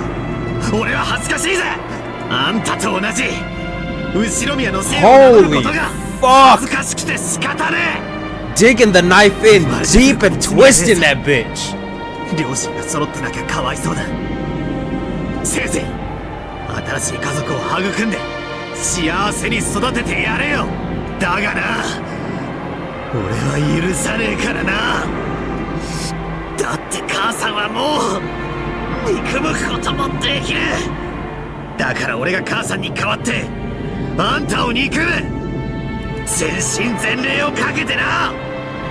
あばよ、クソ親父。 Damn, bitch. Slammed the door on his fucking way out. Damn, Battler chewed his fucking ass out. Look at him. He doesn't have anything to say, bitch. He's in shock. He knows he deserved that fucking chewing out. He got chewed the fuck out. もう十分だろう、夏日。ルドルフは決してバトラ君に愛情を失ったわけではない。You're still his son. 長い時間をかけるだろうが、親子の絆を取り戻したいと願っている。Wow, bitch. Holy shit. 父親として当然です。赤の他人ならいざ知れず、自分の血を分けた子供ならばそれが当然の責務です。いいさ。とことん俺を下 Keep it on me. Yeah, keep it coming, bitch. Keep it coming. それが俺のけじめのつけ方だ。Well, there's more than there's no. There's more ways than just taking a beating to atone for something, right? せめて生まれてくる子だけは幸せにしたまえ。I mean, you have to. 生まれてくる子もバトラー、俺の子だ。Oh yes, what I was saying, some people say that maybe Battler is... So Battler and Angie, they're both brothers and sisters, right? But some people are saying maybe Battler is actually Kirie's son as well. Because, I mean, they both have the same color hair, but again, I don't know. アスムさんが亡くなり、キリエさんと籍を入れられるのは、バトラ君には苦々しいだろうが、生まれてくる子にとって最善だ。私はお前を理解するよ。Man, what a situation. What a situation to be in. バトラ君がアスムさんが亡くなって嬉しかっただろうとあなたをなじった気持ちがよくわかります。もうよせ、松日。すでにルドルフはなじるべき人間から十分にそれを受けている。As a wife, she's talking all this shit. But also, Kraus, when someone was talking shit to you, when Ava was talking shit to Natsuki, you didn't butt in like this. それより紅茶をもらえんかね。厨房の誰かに紅茶を頼んできてくれんかね。わかりました。I'm calling it. She's either gonna overhear it right now, or whenever Shannon gets back from making the black tea, she's gonna overhear that Battler is not Asumu's child, right? And that's how she's gonna learn and use that red truth in episode 5 or 4. I mean, Natsuki took this as a signal to leave the room and did so. Once she left, Kraus relaxed slightly. アスムさんは気の毒だったが、生まれてくる子を考えれば、これは偶然のタイミングだったかもしれんね。まるでアスムがそれを知って自分から舞台を降りたかのようだ。俺がアスムを殺したのか。だとしたら俺はいつから殺してたんだろうな。アスムさんを大事に思う気持ちがまだあるなら、何年かけてでもバトラ君と復縁したまえ。ああ、わかってる。そしてキリエさんと生まれてくる子にも等しい愛情を注ぎなさい。You know what? I don't know why I didn't immediately catch this, but this is very sweet of them. Right. I never would have expected Kraus to be the one to speak to Rudolph in such a way like this. You know, he's consoling him. He's being an older brother, right? He's helping him. He's giving him advice. He's being so what he needs to be, man. He like, wow, this is nice. Look at what he's saying. アスムさんの十字架を背負いながらね。Damn, man. Wow, the drama, bitch. もし地獄にもリザーブってやつがあるんだが、特上の席を俺に一つ取っておいてほしいもんだぜ。Listen. Holy fuck.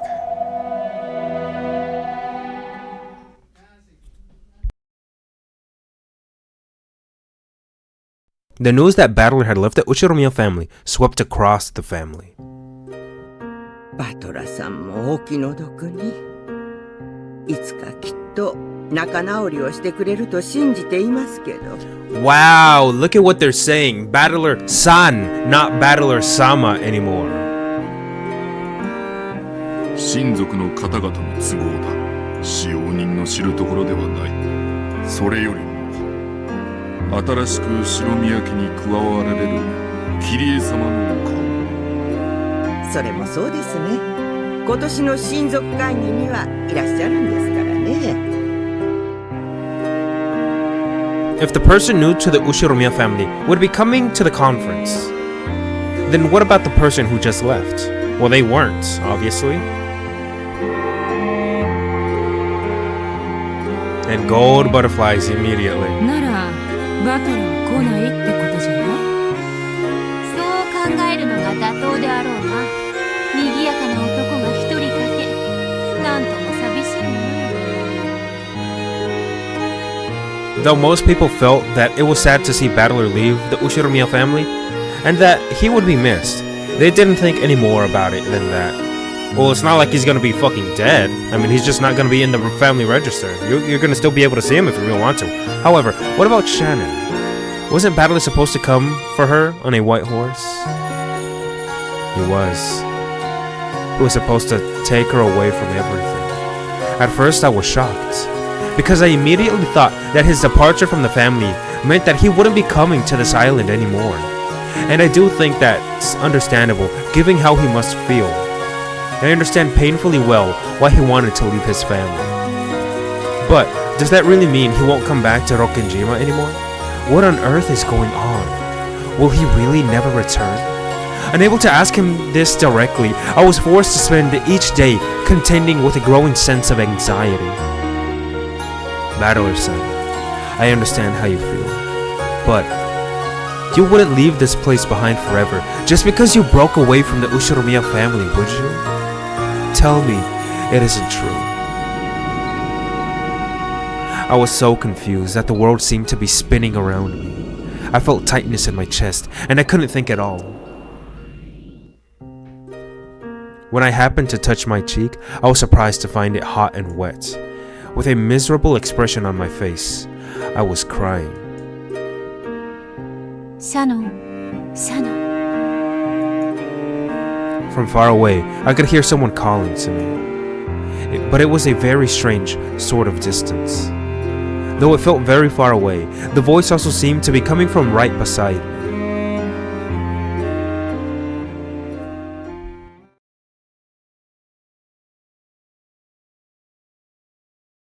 Shannon, そなたの胸中、察するぞ。大丈夫よ。あくまでも親子喧嘩。そして噂話には尾ひれがつくものよ。きっと大げさに伝わってるだけだわ。そうとも、もう二度とバトラがこの島に来ないと決まったわけではない。気を強く持つのだ。Where is this place? I seem to remember it somehow. It's like it reminds me of the scenery of a strange dream I once had. Then, this must be another dream. I was there, under an arbor in a golden rose garden, and two witches in white and red dresses were showing words of encouragement upon me. 噂好きの若い使用人たちが話を好き勝手に膨らませているに違いないぞ。席を抜けたなどと大げさな。きっとただの親子喧嘩に違いないぞ。ありがとう。そうだといいのですが。そうに決まってるわ。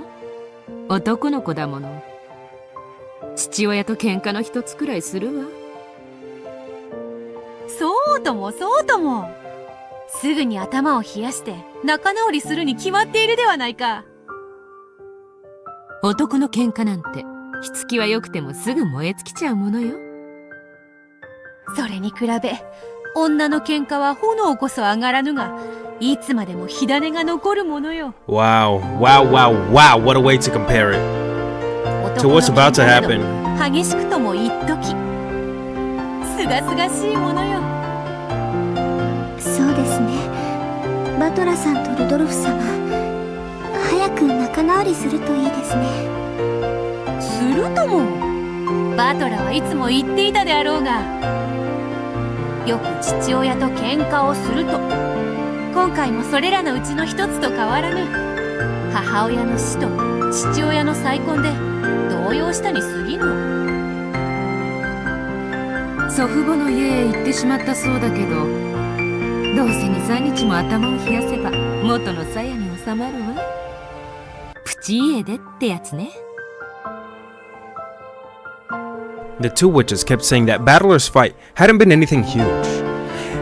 If it was just a family quarrel, the rumors wouldn't have started in the first place. I just can't feel optimistic about this. いずれにせよだ。これはバトラ親子の問題。放っておけば時間が解決してくれる。そなたが気に病んでも仕方がなきことよ。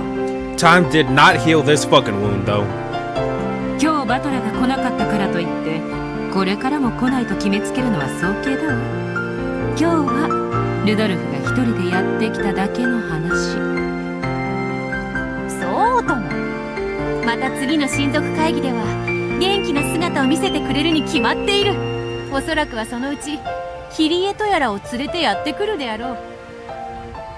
その時にはふてくされながらも一緒に来てくれるに決まっている。そうですね。うん。きっとそうですよね。How nice would it be if they were right? In fact, if I could, I'd like to flip through the calendar until autumn right now and check to see whether he does come to the next conference. If he does, then all of my fears are groundless. That would mean the rumor-mongering family members and servants just blew things out of proportion. If Battler-san were right here, I'd like to question him right away. Hey, it isn't true that you'll never come to Rokkenjima again, right? If I could just hear him say, of course not, I could stop worrying about it. This worry is gonna eat her up inside. I'm thinking about how she's gonna react when each year, every family conference, she's probably gonna be like, oh, he's gonna come. I hope he's gonna come. Maybe she's gonna shoot down her expectations, and then he never comes. I don't know the phone number for Rudolph Sama's house, but I could probably look it up if I tried. You can probably ask around. However, as a servant of the family, I have no excuse for making the call. And anyway, I have no way of finding out the phone number at Battler-san's grandparents' house. All I can do is wait for Rudolph Sama's family to come visit and hope that my fears are groundless. However, well, maybe she can ask Kyrie? I'm sure she'll do it. However, will I be able to make it through the day feeling like this? No way. I doubt I'll sleep a wink tonight. Just waiting around, feeling like this, when I don't know when my next chance will come, I can't do that. Will it be next month or the month after? In the worst case, I might have to wait until the next family conference. And I have to wait that long while holding back this suffocating feeling. I can't bear it. ねえ、シャノン。唐突に尋ねるけれど、あなたがした1年後までの決意というのはこの島の使用人を辞めることを決めるだけの決意じゃないでしょう。それは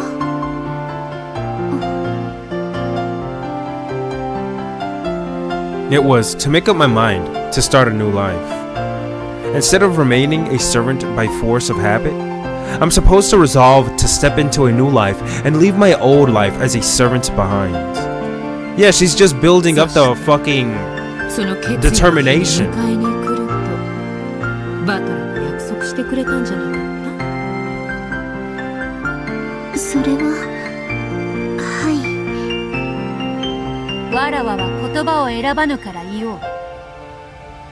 それはつまりバトラと共に新しい人生を踏み出そうという決意ではないのか。バトラさんと新しい人生。そなたは決意の日にバトラが迎えに来てくれないかもしれないと恐れている。しかし決意の日はバトラが迎えに来てくれることだけを意味するのではないぞ。あなたがバトラとこれからの人生を共に歩む決意を示す日でもあるのよ。その決意はそなたが自らするものだ。バトラがただ来てくれるだけで成し得るものではないぞ。シャノン、あなたにはもうこれからの人生を彼と歩む決意はあるの？それがまだないから次の親族会議の日に決心するなんて言ったんでしょ？バトラと人生を共に歩むとはどういうことなのか。そなたは真剣に考えたことはあるのか。それはその Wow, they're getting deep into the particulars. As long as I'm working as a servant on Rokkenjima, my opportunities for meeting him are limited. We're both underage, so it's too early to talk about marriage. However, if I quit working as a servant, I should have many more opportunities to meet him. Once I quit work here, I'll return to the gospel house.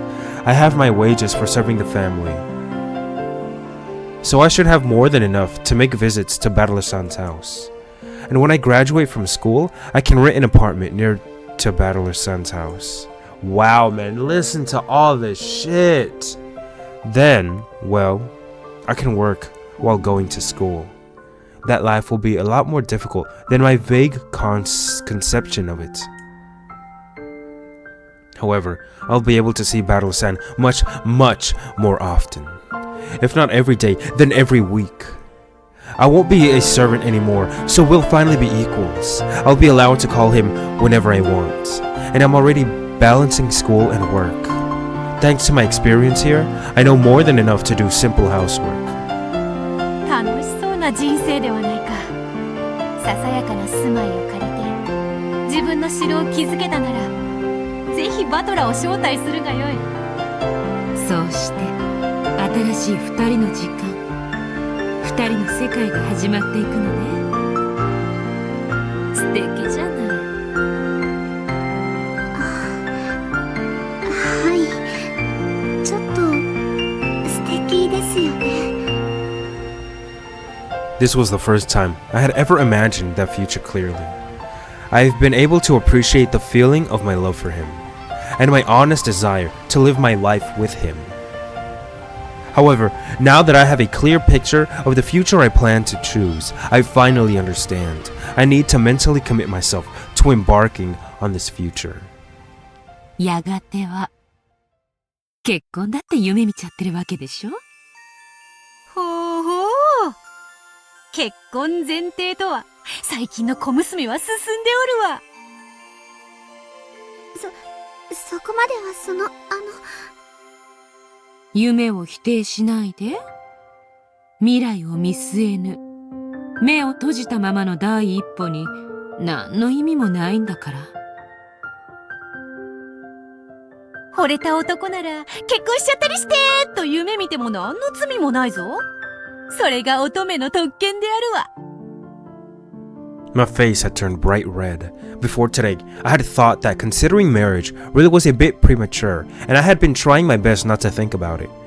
Wow, that deeply in love. However, now that the witches had encouraged me to imagine it, that image was both exciting and fresh. I felt an indescribable feeling of refreshment and awakening.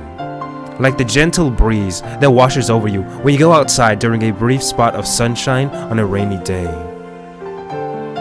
Certainly, I hadn't yet reached that level of resolve. I need to create that resolve by the time the next family conference comes around. If I can't do that, then sticking around as a servant on this island is no more than I deserve. Wow. そしてそれは同時に試練でもあるのよ。確かにこれは試練であるな。試練？どうしてですか？愚か者め。バトラは次の親族会議に迎えに来ると。白馬にまたがって迎えに来るってね。はい。そなたはバトラがもう来ないと思っている。つまりそれはバトラの約束を信じないということではないのか？だからこれは試練なの。彼を信じて待つというあなたへの試練。Wow, man. Holy shit. I never thought of it that way. Since he promised to come for me in a year, I must believe that he will come for me in a year. If I doubt that, I don't have the right to wait for him in the first place. And if you doubt that, hey, just like with magic, it's not gonna happen. That poison of the anti-magic toxin will seep into everything. バトラが後ろ宮家を抜けたのだって案外そなたとの未来を見据えてのことなのかもしれぬぞ。あら、どうして？ Really? You're just... Oh god, these two girls, they're hyping this shit up so much. まで見通したなら後ろ宮家の使用人であるシャノンと結ばれるには後ろ宮の姓が邪魔をすることもあるかもしれない。Oh fuck, they're just making it worse. They're making it way worse. なるほど。使用人の娘と結ばれるなんてギャンギャンって言われることを見越して先に後ろ宮の姓を捨てたってわけね。どうだシャノン、これならば全てに筋は通るというもの。バトラが後ろ宮の名を捨てたのはそなたを考えてのことよ。ルドルフとの唐突な親子喧嘩はそれをもっともらしくする口実に違いあるまい。 Oh god, they're hyping her up so much. They're setting her up for disaster. さすがリーチェ。どうだシャノン、落ち込むには値しないではないか。それどころかそなたと結ばれるためにバトラが先に決意を見せたようなものではないか。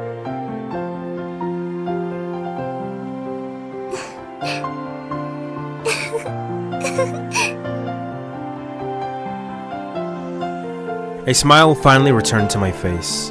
Of course, I hadn't taken the witches seriously and let myself be reassured. The opposite in fact. It was just funny that they could think up such ridiculously convenient explanations for everything. Okay? However, they had made all of those ridiculous theories to cheer me up. The witches are right when they say that I must trust Battler's son, and that there's no point moping about just because I've heard a few rumors. By the date of the next family conference, I intend to have a firm resolve to live my life with him, and I believe that he'll accept my feelings and come for me. The idea that Battler left the family so that he could be married to me someday is laughable, of course. But right now, I should try to feel confident enough to accept even crazy ideas like that. Don't lose hope. No matter what, you can't lose hope. なんだか少し気分が楽になりました。ならばよかった。そなたが悲しみで枕を濡らすのを見るのは耐えられんのでな。私の夢の中にまでやってきて励ましてくれて本当。もうじき朝になる。すべては夢。そなたは目覚めれば何も覚えてはいまい。しかしそなたの心に静寂は戻る。はい、私は彼を信じて待つ。だから小さな噂話になんか耳を貸さないんです。 Man, I'm thinking about it. 6 years ago, no human named Beatrice lived on the island. Human. Oh, fuck. そうだ。次の親族会議まで自分を磨きながら待つのだ。花嫁修行と思えば日々のつまらぬ雑事も彩りを帯びよう。本当にありがとう。リーチェ、もう朝になるわ。そうか。それではさらばだ、シャノン。そなたはわらわを覚えてはいまい。しかしわらわはいつもそなたのそばにいてそなたを見守っているぞ。ありがとう。ありがとう。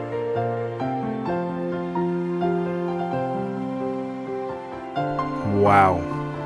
So this is... 次の親族会議など瞬く間よ。のんびりと待つがよい。必ずバトラは約束を守るのだから。Oh man, they're setting it up. They're setting it up. I wonder how she's gonna react. Are we gonna see the family conference? We're gonna see it, aren't we? 1 year later. Okay. 5 years until the crime. 1981. Are we gonna go year by year? はじめまして。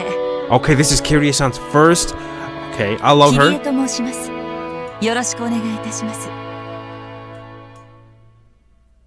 名前だけならアスムさんより前から知ってるわ。Really? ルドルフの昔からのガールフレンドってね。ええ、ご縁は随分になりますので。後宮家へようこそ。当家に早く馴染まれることを期待します。はい、私も早く慣れて夫をサポートできるようになろうと思います。それにしても可愛いお嬢ちゃんや。名前はなんて言うんや？ Wait a minute. エンジェちゃんですって。アンジ？可愛らしい名前ね。 Do we get to see her? 仲直りはできなかったのかね。よりを戻すならこの機会と思ったんだがな。 Oh no. Oh no. God. Well, I mean, why am I surprised, man? But it's still, it's sad. It's painful. もうバトラ君は帰ってこないの？寂しくなるわ。男には家を飛び出す気がいくらやってもいいもんや。そういう男はな、きっとビッグになって帰ってくるで。Look at that. Look. You know, I love them, man. They're so sweet. Hideyoshi, he's always been a good fucking guy, man. Always seeing the best. Always trying to see the best in someone. Always trying to. He's not someone who will assume the worst of you. Look at what he's saying right now. そう？バトラ君にとってもう今のお家はお家じゃないもの。Right. 帰る場所はもはやそこじゃないわ。よしたまえ。ルドルフの家の都合だ。私たちが詮索することではない。ありがとう、クラウス兄さん。それは私たち家族の問題です。でもバトラ君がルドルフさんと一緒に暮らせる日が来るよう私も努力をするつもりです。だってエンジェのたった一人のお兄ちゃんなんですから。ああ、バトラめ、意固地になっちまってて今は何を言っても逆効果だ。アスモのお父さんがちょっと短気な人でな、焚きつけちまってるみたいだな。大丈夫よ。きっと遠くないうちにルドルフさんの気持ちを理解してくれるわよ。わしらには応援しかできん。仮に帰ってこないにしてもはよう仲直りできるのを祈っとるで。Wow. And we're gonna see Shannon's POV? バトラが来ないとなんだかつまらねえぜ。そうだね。早くルドルフおじさんと仲直りしてくれればいいのに。Wow, man, how interconnected all this bullshit is. 急に家族が変わっちまったようなもんだしな。家が居心地悪いってのもあるだろうぜ。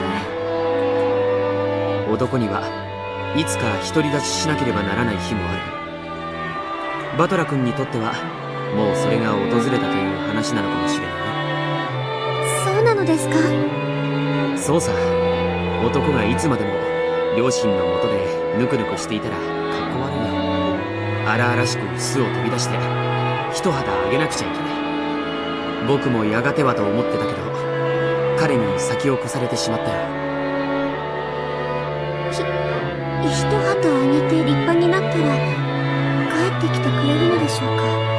ひょっとしたらもう帰ってこないこともしれないね。だってこれは彼にとって巣立ちなのかもしれないのだから。巣立ち？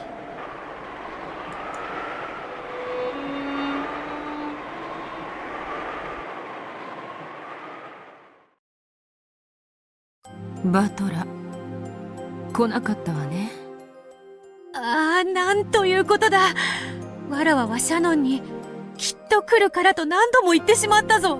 Yeah, you set the hopes up only for them to be shot down. シャノンはバトラが来なくて深く落ち込んでいるに違いない。Well, where is she? Let's see. いい加減なことを言って希望を持たせてしまったから。Oh yeah, that's what I said. You raised her hopes, and then the bitch shot him right the fuck down. 生きてきたようなもんだしね。彼女の気持ちを考えると。ありがとうございます。私は大丈夫です。Okay. I had been reunited with the witches once again in the dream world, though I could never remember anything during the day. Now that I was in the dream world, I somehow knew this was all a reunion. The witches both looked apologetic, though they had tried to cheer me up by saying that Battle would come today. Now that he hadn't come, it was like they had been lying, and they seemed to regret it heavily. Well, they weren't lying, they didn't know. お気遣いをありがとうございます。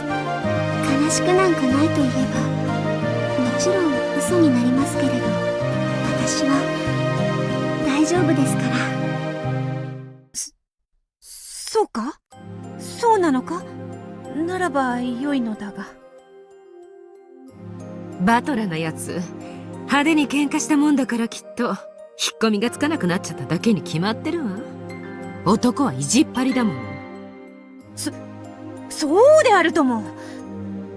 威勢のいいこと言って飛び出したものだから今さら引っ込みがつかなくなって意地になってしまっただけに違いあるまい。きっと来ればよかったと後悔しているはずだ。そうとも、そうであるとも。For some reason, they seemed nearly desperate in their attempts to encourage me. It was almost funny to watch. I couldn't help but giggle. 本当にありがとうございます。だって言ったのは皆さんじゃないですか。これは試練だって。The truth was, I couldn't really fool myself so easily. When will he come back? When will he come for me? When isn't the question. Will he come for me? Ever? If I start moping right now, the uncertainty and sadness will probably tear me apart. But they've taught me. This is a test to see whether I really have faith in him or not. The very fact that I feel uncertain and anxious is a betrayal of my resolve, and of his promise to come for me someday. ジョージ様が言ってました。これはバトラさんの巣立ちかもしれないって。そうよ。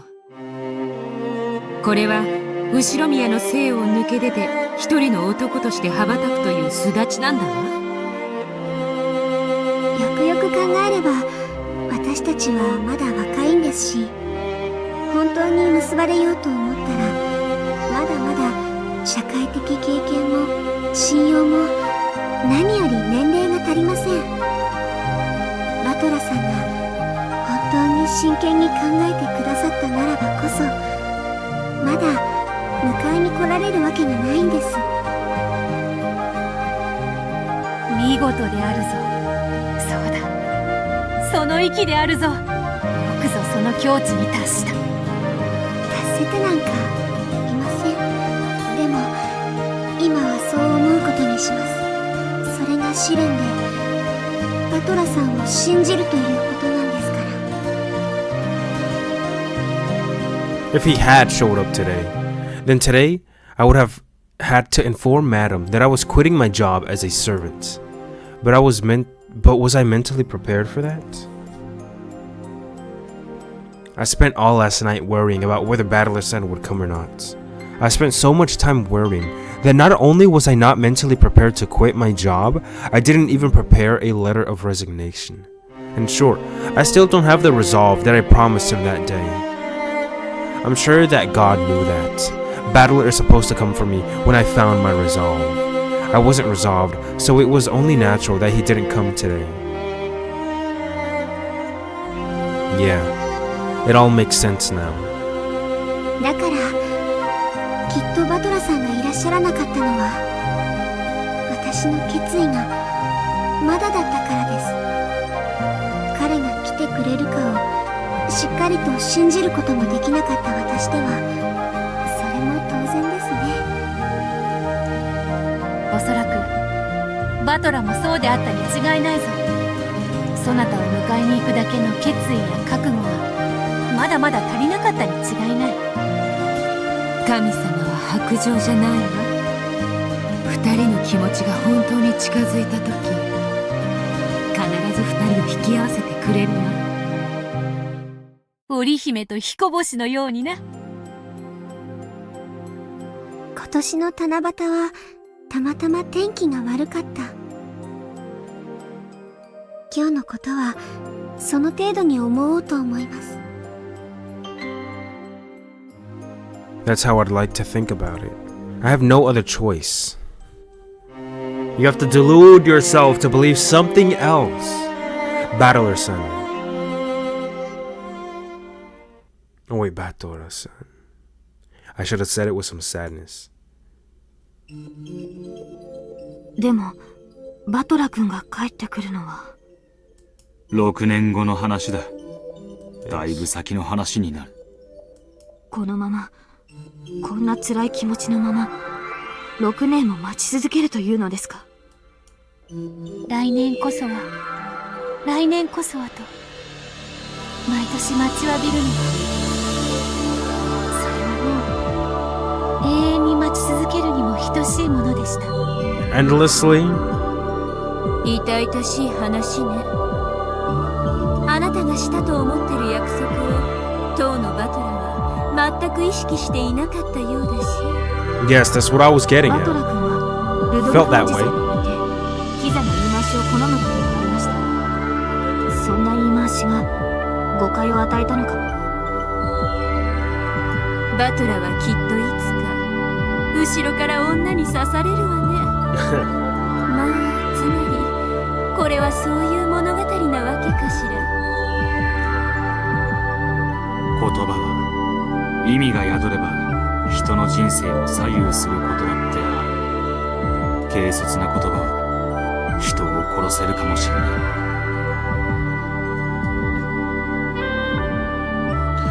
Yup, that's what I was saying, man. He's so carefree. He just talks, opens his mouth, and that's it.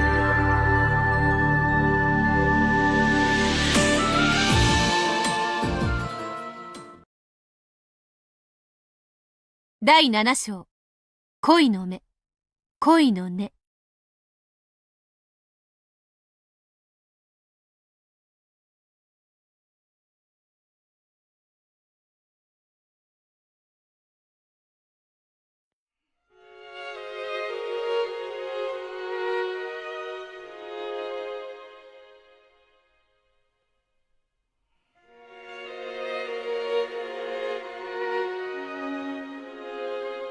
ですよね。 I'm gonna try to piece this together. So, Shannon was the killer. Let's look at it the human side. It would make perfect sense, right? No, but why would it? It wouldn't make that much sense. No, because she has George after all this. Whatever. You know what? I'll stop thinking about this. I'll just keep reading.